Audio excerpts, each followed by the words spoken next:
আজকের গল্পটা একটু অন্য। একজন বৌমা তার শ্বশুরমশাইয়ের জন্মদিন উপলক্ষে আমার কাছ থেকে একটি কেক অর্ডার করেছে, আর সে আমাকে বলে রেখেছে তাকে যেন আমি একটা সুন্দর দেখে কেক বানিয়ে দিতে পারি।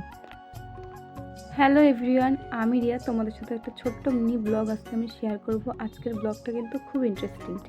জানো তো, এইটা আমার ফার্স্ট অর্ডার, কিন্তু এই অর্ডারটা খুবই স্পেশাল, কারণ একজন বৌমা তার শ্বশুরমশাইয়ের জন্মদিনের জন্য আমার কাছ থেকে এই কেকটি অর্ডার করে।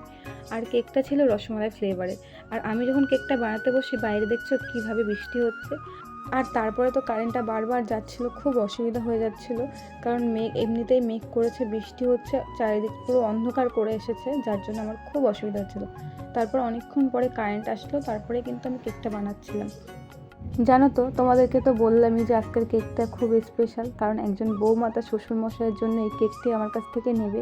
আর আমি যেহেতু প্রথম কেক বানাচ্ছি, সেহেতু মাথায় একটু টেনশান ছিল যে যেহেতু তার শ্বশুরের জন্য নেবে, সেহেতু কেকটা আমাকে অনেকটাই সুন্দর করে দিতে হবে, যাতে তার মনটা আরও খুশি হয়ে যায় আর তার দিনটা আরও স্পেশাল হয়ে যায়। জানো তো, তোমাদের সাথে একটা কথা শেয়ার করি। এমন অনেক মেয়ে আছে যে তার শ্বশুর শাশুড়ির কথা সে ভাবে যে তাদেরও কিছু স্পেশাল দিন আছে, সেই স্পেশাল দিনটাকে আরেকটু স্পেশাল করে তুলি। আবার অনেক মেয়ে আছে যে তারা তো আমার নিজের বাবা মা না। আবার অনেক শ্বশুর শাশুড়ির ক্ষেত্রেও তাই, যে সে তো আমার নিজের মেয়ে না, আমি আমার নিজের মেয়ের জন্য করব, আমি কেন পরের মেয়ের জন্য করব। কিন্তু এই ভাবনাটাই কিন্তু ভুল। যে বাড়ি থেকে একটা মেয়েকে বাড়ির বউ করে নিয়ে যাচ্ছ, তাকেও নিজের মেয়ের মতো করেই যত্ন আগলে রাখো, দেখবে সে তোমার সংসার আনন্দময় করে তুলবে। আবার তেমনই একটা মেয়েরও উচিত নিজের বাবা মাকে তুমি যেমন ভালোবাসো, তেমনি তোমার শ্বশুর শাশুড়িকেও তেমন ভালোবাসা উচিত। তবে কিন্তু একটা সংসার সুখ শান্তিতে ভরে উঠবে।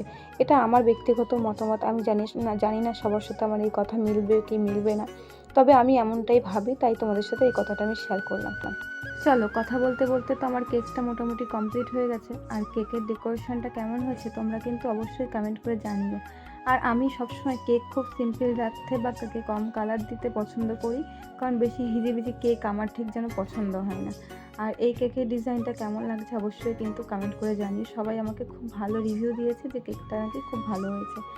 আর তোমরাও যদি তোমাদের স্পেশাল ডেতে তোমাদের প্রিয় মানুষের জন্য বা তোমার শ্বশুর শাশুড়ি বা তোমার বাবা মার জন্য বা তোমার সন্তানদের জন্য যদি এরকম সুন্দর সুন্দর কেক নিতে চাও, আমার সাথে অবশ্যই কিন্তু কন্ট্যাক্ট করো। আর কেকটা কেমন হয়েছে সেটা কিন্তু অবশ্যই কমেন্ট করে জানাবে। আর এই ভিডিওটা তোমাদের কেমন লাগলো অবশ্যই কিন্তু জানিও। তো চলো, আজকের ভিডিওটা এই অবধি। সবাইকে টাটা, সবাই খুব ভালো থেকো, সুস্থ থেকো।